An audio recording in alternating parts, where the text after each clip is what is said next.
الحمد لله نحمده ونستعينه ونستغفره ونؤمن به ونتوكل عليه ونعوذ بالله من شرور أنفسنا ومن سيئات أعمالنا من يهده الله فلا مضل له ومن يضلله فلا هادي له وأشهد أن لا إله إلا الله وحده لا شريك له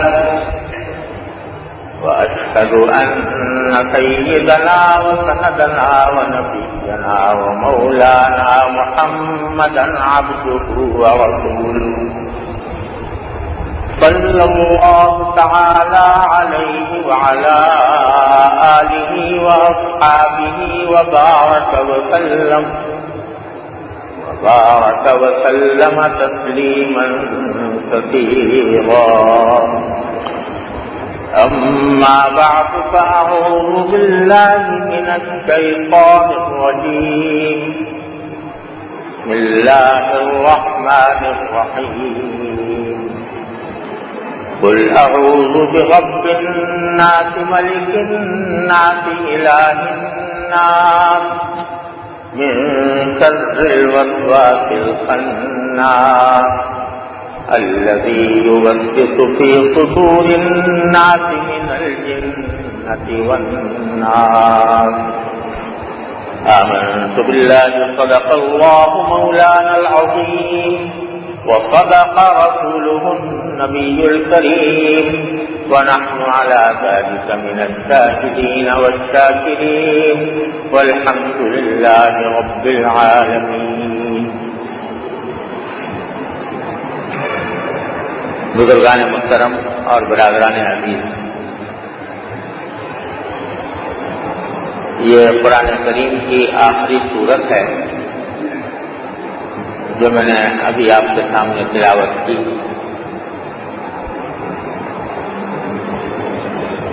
اور اکثر مسلمانوں کو یاد بھی ہوتی ہے. اس کی کچھ تشریح پچھلے جمعہ میں نے شروع کی تھی، اور اس کا پس منظر یہ بتایا تھا کہ حضور اکرم صلی اللہ علیہ وسلم پر کچھ یہودیوں نے جادو کرنے کی کوشش کی تھی.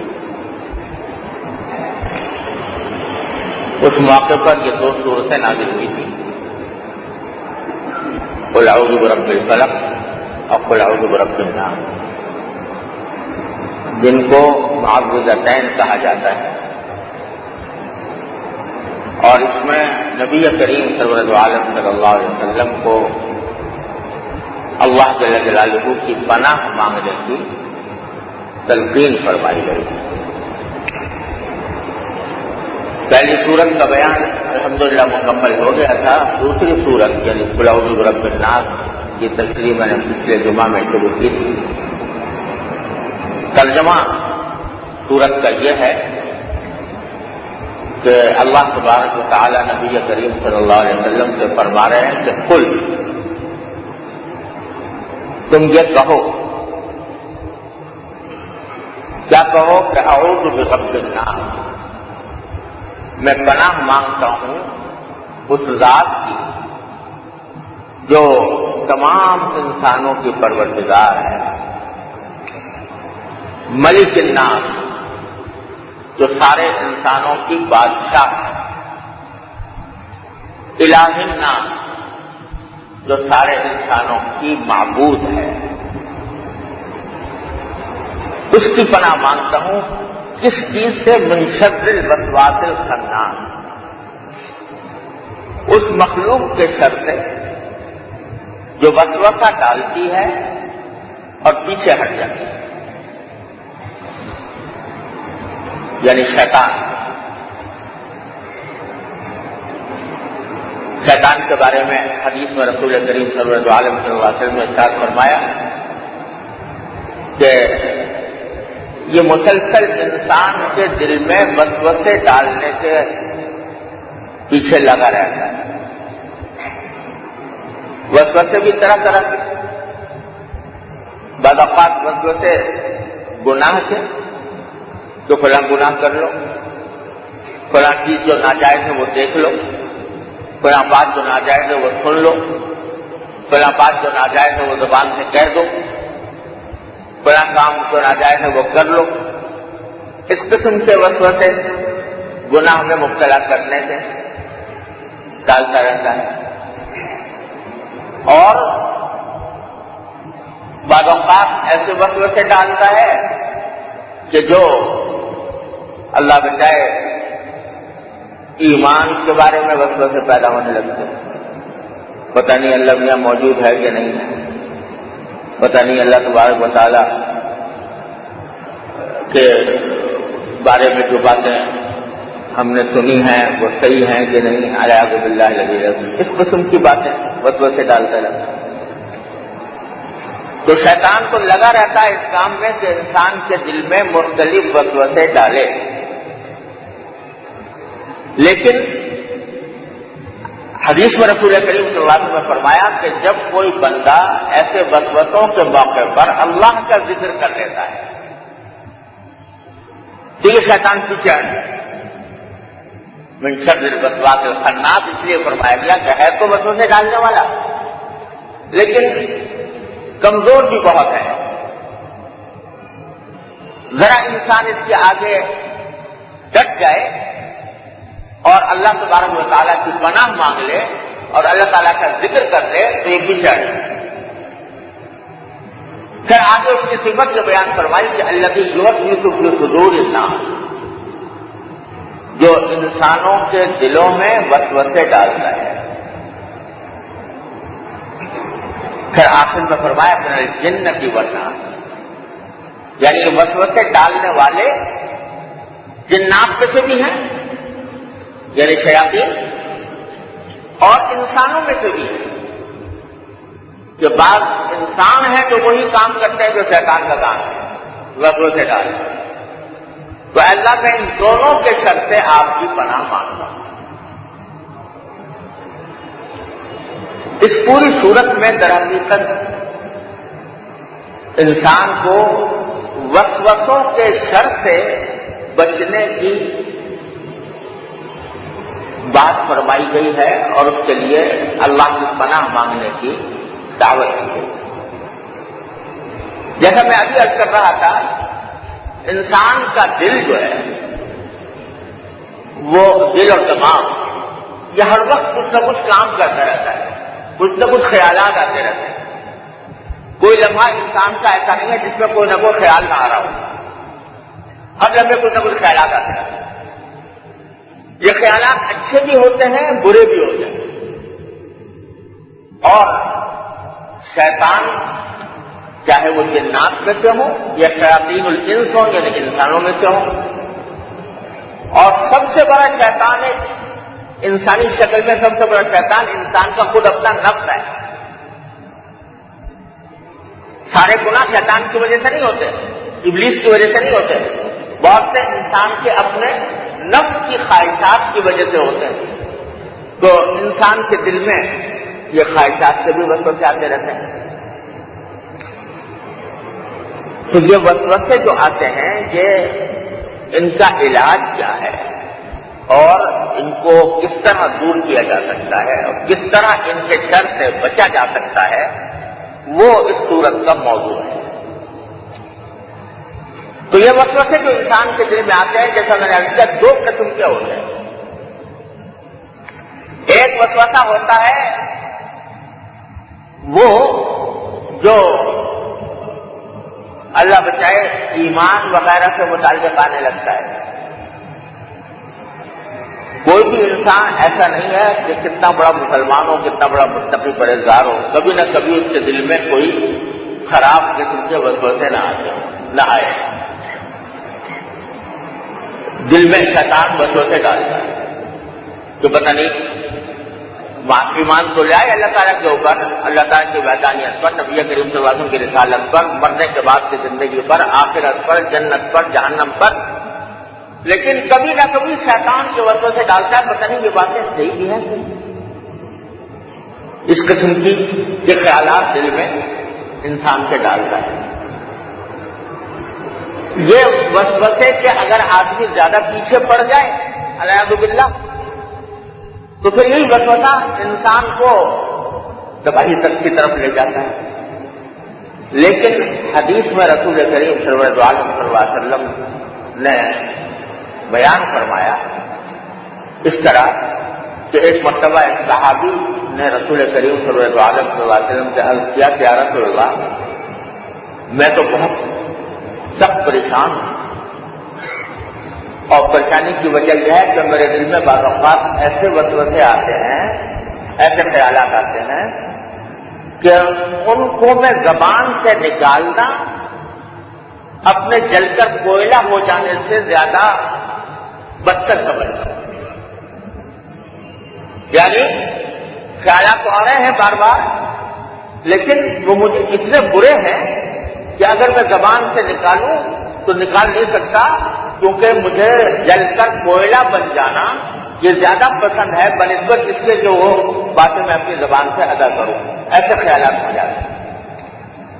مجھے وسوسے کی بات ہے کہ جیسے میں نے ابھی عرض کیا اللہ کے بارے میں، آخرت کے بارے میں، جنت جہنم کے بارے میں یہ وسوسے آنے لگتے ہیں بعض اوقات، تو انہوں نے اپنی پریشانی کا اظہار کیا رسول کریم تو سرکار دو عالم صلی اللہ علیہ وسلم نے عجیب جواب دیا۔ جواب یہ دیا کہ اس سے بالکل پریشان مت ہو، یہ تو تمہارے ایمان کی علامت ہے، یہ تو کھلے ایمان کی علامت ہے، ذات صریح الایمان، یہ تو عین ایمان کی علامت ہے۔ اس واسطے کہ شیطان در حقیقت وسوسے ڈالتا ہی اس شخص کے دل میں ہے جو مومن ہو۔ اگر ایک آدمی کافر ہے تو اس کو شیطان کو اس کے بعد جانے کی کیا ضرورت ہے؟ وہ تو پہلے ہی اس کا متبع ہے، اس کا پیروکار ہے اور وہ کفر میں مبتلا ہے، پہلے سے مبتلا ہے، اس کا مطلب پورا کر رہا ہے شیطان، تو اس کے بعد کیوں جائے گا؟ وہ تو آتا ہی صاحب ایمان کے پاس ہے، جس کے پاس ایمان ہے تو اس کے پاس وہ جاتا ہے تاکہ اس کے ایمان کو خراب کرنے کی کوشش کرے۔ اور تم سمجھو جب تم خود کہہ رہے ہو کہ زبان سے نکالنا ان کو مجھے جل کر کوئلہ ہو جانے سے زیادہ بدتر معلوم ہوتا ہے، تو اس کا مطلب یہ کہ ایمان ہے تمہارے دل میں کہ اس کو زبان سے نکالنا تمہیں برا لگ رہا ہے۔ تو محض جب یہ ایمان موجود ہے تو یہ وسوسوں کے آنے سے کچھ نقصان نہیں۔ اور ہمارے حضرت حاجی امداد اللہ صاحب مہاجر مکی قدس اللہ تعالیٰ سرہ، اللہ تعالیٰ ان کے درجات بلند فرمائے، انہوں نے فرمایا کہ ایسا ہی قصہ ان کے ساتھ بھی پیش آیا کہ کسی نے آ کر ان سے عرض کیا کہ حضرت میں کیا کروں، مجھے تو سخت پریشانی ہو گئی ہے، دل میں ایسے ایسے وسوسے آتے ہیں کہ کفر کے، شرک کے، پتہ نہیں کیسے کیسے وسوسے آتے ہیں، اس سے میں سخت پریشان ہوں۔ تو حضرت نے فرمایا کچھ پریشانی کی بات نہیں ہے، یہ تو تمہارے مومن ہونے کی علامت ہے۔ اور دیکھو چور ڈاکو اسی گھر میں جاتا ہے جہاں کچھ مال ہو، چور ڈاکو وہیں جائے گا جہاں کچھ مال ہوگا، جہاں مال ہی نہیں خالی ہے تو وہ چور ڈاکو وہاں کیوں جائے گا؟ تو شیطان بھی اس جگہ جاتا ہے جہاں پر ایمان ہوتا ہے، ایمان کا مال ہوتا ہے، ایمان کی دولت کسی کے پاس ہوتی ہے تو وہ چھیننے کے لیے جاتا ہے۔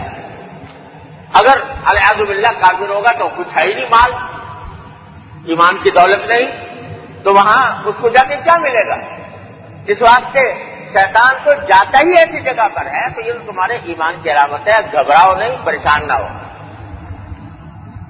اور اس کا علاج یہی ہے کہ آدمی اس سے بے پرواہی برتے،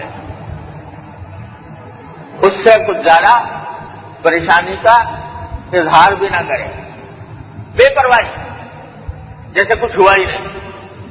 کیونکہ قرآن کریم نے فرمایا کہ انما النجوى من الشیطان لیحزن الذین آمنوا وليس بضارهم شیئا الا باذن اللہ۔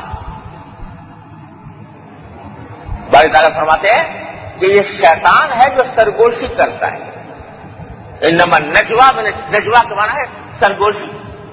سرگوشی یعنی کان میں جا کے کانا پھوسی کرنا. تو یہ شیطان یہ کانا پھوسی کرتا ہے، یعنی تمہارے دل میں وسوسے ڈالتا ہے. کیوں کرتا ہے؟ لیحزن الذین آمنوا، تاکہ ایمان والوں کو غم میں مبتلا کرے، صدمے میں مبتلا کرے. اس لیے آ کر یہ اس قسم کے خیالات دل میں لاتا ہے، اس قسم کے وسوسے ڈالتا ہے. وَلَيْسَ بِضَارِّهِمْ شَيْئًا، اور قرآن نے واضح طور پر کہہ دیا کہ مومنوں کو ہرگز یہ کوئی نقصان پہنچا نہیں سکتا الا بإذن اللہ، مگر اللہ کا حکم ہو جائے تو بات دوسری. مگر اللہ میاں کوئی ظالم تھوڑا ہی ہے کہ بندے کو بلا وجہ شیطان کے ہاتھوں میں مغلوب کر دیں، شیطان کے ہاتھوں کے اندر اس کو مقید فرما دیں. تو اس لیے یہ کوئی نقصان نہیں پہنچاتا. تو لیس بضارِّهِمْ شَيْئًا، ان کو کوئی نقصان پہنچانے والا نہیں ہے. یہ اس لیے عرض کر دیا کہ بہت سے حضرات یہ جیسے تقریباً ہر صاحب ایمان کو کبھی نہ کبھی اس قسم کے تشکیک کے شک کے وسوسے آنے لگتے ہیں اور اس سے وہ گھبرا جاتے ہیں. تو یہ گھبرانا کہ بالکل واضح طور پر قرآن و حدیث نے اس کی نفی کر دی کہ یہ گھبرانے کا موقع نہیں ہے. اللہ تبارک و تعالیٰ کے حکم سے وہ کبھی کوئی نقصان نہیں پہنچائے گا تمہیں، اگر صرف وسوسے کی حد تک ہے تو خیال آ رہا ہے آنے دو، خود ختم ہو جائے گا. ہاں البتہ اس صورت میں اس وسوسے کا علاج وہی ہے جو اس صورت میں بتایا گیا. کیا کرو کہ جب کبھی ایسا وسوسہ آئے تو یہ پڑھ لو، قل اعوذ برب الناس ملک الناس الہ الناس من شر الوسواس الخناس الذی یوسوس فی صدور الناس من الجنۃ والناس. یہ پڑھ کر اللہ تبارک و تعالیٰ کی پناہ مانگو، یا زبان سے اردو میں مانگ لو. یہ صورت تو ہر ایک مسلمان کو یاد ہوتی ہے، پڑھ لے تو اچھا ہے، نہیں تو زبان سے مانگ لے، یا اللہ یہ شیطان مجھے پریشان کر رہا ہے، اپنی رحمت سے مجھے اپنی پناہ میں لے لی، بس انشاءاللہ تعالیٰ بالکل محفوظ ہو جاؤ.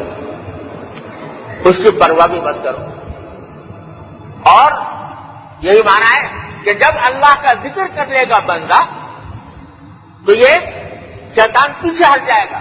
من شر الوسواس الخناس، یہ اللہ کا ذکر میں یہ پناہ مانگ لینا بھی داخل ہے. جب پناہ مانگ لو گے تو انشاءاللہ دور ہو جائے گا. ایک تو یہ وسوسہ جو ایمان وغیرہ سے متعلق آتے ہیں، عقائد سے متعلق آتے ہیں، ان کا تو حل خود سرکار دو عالم صلی اللہ علیہ وسلم نے بیان فرما دیا اور اس صورت کے اندر بھی بیان کر دیا گیا. ایک اور وسوسہ ہے، اللہ بچائے، وہ ایک بیماری ہو جاتی ہے وہم کی. وسوسے آ رہے ہیں تو میں ناپاک ہو گیا، مثلا باقی ناپاکی کے وسوسے میں آگے مبتلا ہو جاتا ہے. شریعت نے 3 مرتبہ وضو کے اندر ہاتھ پاؤں دھونے کا حکم دیا ہے کہ بھائی 3 مرتبہ دھو لو، ہاتھوں کو، منہ کو، پاؤں کو 3 مرتبہ دھو لو، بس اتنا حکم ہے. اب بعض اوقات شیطان یہ وسوسے ڈالتا ہے کہ نہیں تیرا تو وضو ہی نہیں ہوا، 3 مرتبہ دھونا تیرے لیے کافی نہیں ہے، تیرا پاؤں خشک رہ گیا، تیری کونی خشک رہ گئی، تیرا ہاتھ خشک رہ گیا. تو یہ وسوسے اس قسم کے ڈالتا ہے شیطان. اور در حقیقت اس وسوسے کے ڈالنے سے اس کا منشا یہ ہوتا ہے کہ جب یہ اس کے دل میں یہ بات بیٹھ جائے گی کہ میں تو پاک ہوا ہی نہیں، میرے لیے نماز نہیں پڑھ سکتا میں، تو اب وہ بار بار کرائے گا یہاں تک کہ ایک نماز میں گھنٹہ لگ جائے گا. جب اس کی نماز میں گھنٹہ لگے گا تو ایک وقت ایسا آئے گا کہ اگر بھائی یہ تو بڑا مشکل ہو گیا میرے لیے نماز پڑھنا، چھڑوا دے گا نماز. الیاذ باللہ. تو یہ وسوسہ بھی بعض اوقات شیطان ڈالتا ہے اور بہت سے لوگ اس میں مبتلا ہو جاتے ہیں. وہم کی بیماری یہ بھی شیطانی تصرف ہے. بعض اوقات شیطانی تصرف سے ایسا ہوتا ہے کہ یہ اس کا علاج بزرگوں نے یہ فرمایا کہ اس کا علاج یہ ہے کہ جس چیز کا وہم پیدا ہو رہا ہے آدمی اس کی زبردستی خلاف ورزی کرے. مثلا 3 مرتبہ ہاتھ دھو لیے، 3 مرتبہ اچھی طرح دھو لیے مناسب طریقے پر جیسے دھوئے جاتے ہیں، پھر بھی اگر یہ خیال آ رہا ہے تو میرا ہاتھ پاؤں خشک رہ گیا ہے تو لاؤ دوبارہ دھو دوں، تو اب اس کی مخالفت کریں زبردست، نہیں اب نہیں دھوؤں گا، اب دوبارہ نہیں دھوؤں گا، زبردستی اس کی مخالفت کریں. تو اس صورت میں وہ رفتہ رفتہ وہ پھر مایوس ہو جائے گا کہ بھئی یہ تو میرا کہنا مانتا نہیں ہے، لہذا اب اس کے بعد جانے کی ضرورت نہیں، بھاگ جائے گا. یہی علاج ہمارے بزرگوں میں سے شاید حضرت گنگوئی رحمۃ اللہ علیہ کا واقعہ ہے، وہ خود اپنا واقعہ بیان فرماتے ہیں کہ میں ایک مرتبہ وضو کر رہا تھا، جب وضو کر کے فارغ ہوا، فارغ ہو کر چلا تو ذہن میں کچھ خیال آیا کہ کوہنی جو ہے وہ کچھ خشک رہ گئی ہے. تو میں نے سوچا یہ شبہ دل میں پیدا ہوا ہے تو شبہ کیوں چھوڑا، دوبارہ واپس گیا اور جا کر کوہنی کے اوپر پانی ڈال کے وہ خشکی کا جو خیال تھا وہ دور کر لیا. پھر چلا، تھوڑی دیر کے بعد جب چلا تو چلنے کے بعد خیال آیا کہ شاید بائیں کوہنی بھی کچھ خشک رہ گئی. یہ دل میں خیال آیا تو میں نے کہا چلو شبہ کیوں چھوڑیں، تو جا کے دوبارہ گئے، جا کے دوسری کوہنی بھی دھو لی دوبارہ. پھر ذرا آگے چلے تو خیال آیا کچھ ٹکنا بھی خشک رہ گئی. جب تیسری مرتبہ یہ خیال آیا تو میں نے دل میں کہا اچھا حضرت یہ آپ ہیں، اچھا حضرت یہ آپ ہیں، اور یہ کہہ کر میں نے کہا کہ آج ہم بغیر وضو کے نماز پڑھیں گے. آج ہم، چلو تم کہتے رہو کہ وضو نہیں ہوا، آج ہم بغیر وضو کے پڑھیں گے. اور پھر فرمایا کہ اگر میں اس وقت یہ نہ کہتا تو یہ زندگی بھر کا وظیفہ ہو گیا تھا. وہ زندگی بھر اسی شک میں، اسی وسوسے میں، اسی وہم میں مبتلا رکھتا اور ہر تھوڑی دیر کے بعد اس قسم کے وسوسے ڈالتا. لہذا اس کا الحمدللہ علاج یہ ہو گیا کہ اس کے بعد پھر نہیں آیا وسوسہ. تو درحقیقت کے جو وہم اس قسم سے پیدا ہو جاتے ہیں ان کو اللہ بچائے ایسی بیماری پیدا ہو جاتی ہے، ایسی بیماری پیدا ہو جاتی ہے کہ اس کا علاج کرنا مشکل ہو جاتا ہے. اور علاج اس کا یہی ہے کہ زبردستی اس وہم کی مخالفت کی جائے. بعض لوگ نماز کے اندر ہوتا ہے کہ نماز بڑی صحیح ہوئی کہ نہیں ہوئی، یہ اتنی کثرت سے وسوسے ڈالتا ہے کہ اس میں لوگ پریشان ہوتے رہتے ہیں. ایک ایسا ہی شخص تھا، ایک ایسے ہی صاحب تھے حضور اکرم صلی اللہ علیہ وسلم کے زمانے میں، ان کو یہ وہم ہو جایا کرتا تھا نماز میں کہ نماز میں میرا وضو ٹوٹ گیا ہے، یہ وہم ہوتا تھا. اور آ کر انہوں نے اپنی کیفیت نبی کریم صلی اللہ علیہ وسلم سے ذکر کی کہ رسول اللہ میں جب نماز پڑھتا ہوں تو بس ایسا خیال ہوتا ہے کہ وضو ٹوٹ گیا. تو سرکار دو عالم صلی اللہ علیہ وسلم نے، آپ سے زیادہ حکیم کون ہوگا، تو آپ نے جواب میں فرمایا کہ تمہارا وضو نہیں ٹوٹے گا جب تک تم کوئی بدبو محسوس نہ کرو یا آواز نہ سن لو. حالانکہ یعنی وضو ٹوٹنے کے لیے ضروری نہیں کہ آدمی بدبو محسوس کرے یا آواز سنے. اگر یقین ہو گیا کہ مثلا ریح خارج ہو گئی ہے تو وضو ٹوٹ جاتا ہے. لیکن اس سے یہ فرمایا کہ تمہیں تو یہ ہوتا ہے صبح، تمہارا وضو اس وقت تک نہیں ٹوٹے گا جب تک کہ تمہیں بدبو نہ سنو، بدبو نہ آ جائے تمہیں یا آواز نہ آ جائے، اس وقت تک تمہارا وضو نہیں ٹوٹے گا. اب بعض لوگ اس حدیث کو دیکھتے نا، جو لوگ ایسے ہی بغیر استاد کے قرآن و حدیث سمجھنا چاہتے ہیں نا، تو وہ بعض لوگ اس حدیث کو دیکھ کے کہتے ہیں بھائی یہ تو حدیث میں رسول کریم صلی اللہ علیہ وسلم نے فرمایا کہ بھائی بدبو جب تک نہ آئے، آواز جب تک نہ ہو، اس وقت تک وضو نہیں ٹوٹتا. تو وہ میرے سامنے ایسے ایک صاحب ملے مجھے جو کہتے تھے بھائی ہم مولوی ملاؤں کے پیچھے نہیں جاتے، ہم علماء کرام کے تو ہم تو قرآن سنت کو براہ راست دیکھتے ہیں، براہ راست اس کے ترجمے پڑھیں گے قرآن شریف کے اور سنت حدیث کے، اور جو مطلب سمجھ آئے گا اس پر عمل کریں گے. یہ ان کا رہتا جیسے آج کل بکثرت لوگوں کا ہو جاتا ہے. تو وہ ایک مرتبہ معلوم ہوا کہ وہ حدیث یہ پڑھ لی انہوں نے کہ حضور اقدس صلی اللہ علیہ وسلم نے یہ فرمایا کہ جب تک بو نہ ہو، آواز نہ ہو، اس وقت تک وضو نہیں ٹوٹتا. تو وہ فرمانے لگے قرآن حضور نے فرمایا ہے یہ، لہذا ہمارے لیے تو حضور کا قول حجت ہے. امام ابو حنیفہ کچھ کہیں، امام شافعی کچھ کہیں، علماء کچھ کہیں، لیکن حضور کا قول حجت ہے. لہذا معلومات ساری عمر اسی پر عمل کرتے رہے،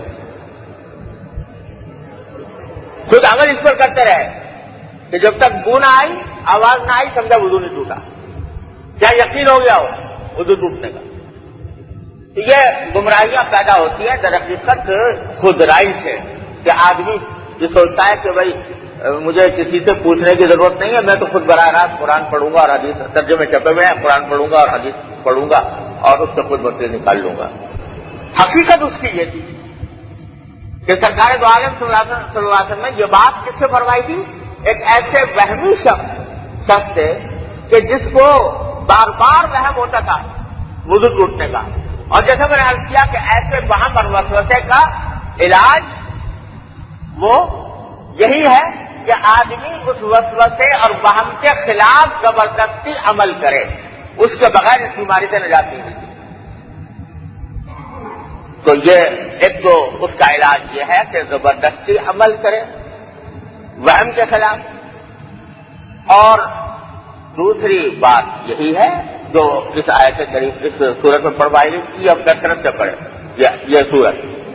اور قل اعوذ برب الناس ملک الناس الہ الناس من شر الوسواس الخناس الذی یوسوس فی صدور الناس من الجنۃ والناس.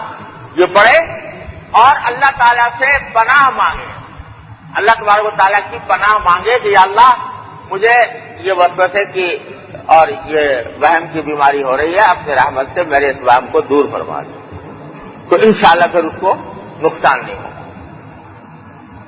اللہ بچائے یہ وہم کی بیماری ہو جائے تو آدمی کی زندگی اجیرن ہو جاتی ہے.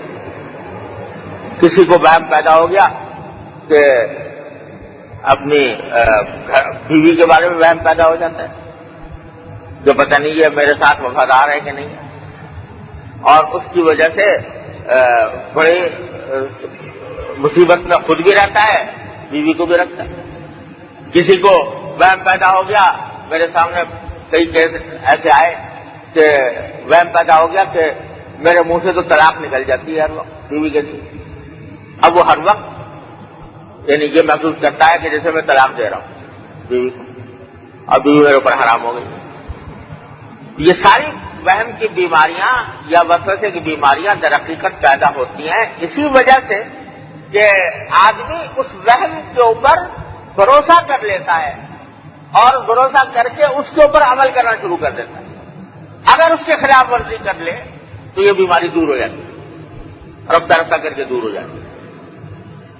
اللہ تعالیٰ ہر مومن کو، ہر مسلمان کو حفاظت فرمائے. اور بھائی یہ سورت پڑھنے سے انشاءاللہ یہ سورت کے پڑھتے رہنے سے، اللہ تعالیٰ کی پناہ مانگتے رہنے سے اللہ تعالیٰ کی رحمت سے امید ہے کہ اس سے بھی نجات ملے گی. یہ دو قسمیں وسوسے کی میں نے عرض کی، ایک جو ایمان اور عقائد کے متعلق وسوسے ڈالتا ہے شیطان، اس کا علاج یہ ہے کہ اللہ کی پناہ مانگے اور اس کی پرواہ نہ کرے، پرواہ ہی نہ کرے. اور بھائی ایسے موقع پر میرا ذاتی تجربہ یہ ہے کہ نبی کریم صلی اللہ علیہ وسلم نے جو دعائیں مانگی ہیں ادعیہ معصورہ، جو جن کے لیے مختلف کتابیں چھپی ہیں، مناجات مقبول مثلا، تو یہ دعائیں جو ہیں یہ پڑھنے سے بھی اس قسم کے وسوسے کا بڑا سد باب ہوتا ہے. ایسے حالات میں کثرت سے پڑھے آتے ہیں یہ دعائیں، تو اس سے اللہ تعالیٰ حفاظت میں رکھتے ہیں. اور دوسری قسم وسوسے کی جو وہم کی شکل میں آتی ہے اور آدمی کو پریشان کرتی ہے، اس کا علاج یہ ہے کہ اللہ کی پناہ مانگے اور اس وسوسے کے خلاف پر عمل کرے. اور تیسری قسم اللہ بچائے وہ ہے جس میں تقریباً سبھی انسان مبتلا ہوتے ہیں، وہ ہے گناہ کا وسوسہ. یہ گناہ کر لو، یہ گناہ کر لو، یہ گناہ کر لو. اس سے بھی اللہ تعالیٰ نے پناہ مانگنے کا حکم دیا ہے. اس کی تفصیل اگر زندگی رہی تو انشاءاللہ اگلے جمعہ میں عرض کروں گا. اب وقت ختم ہو چکا ہے. وآخر دعوانا الحمدللہ.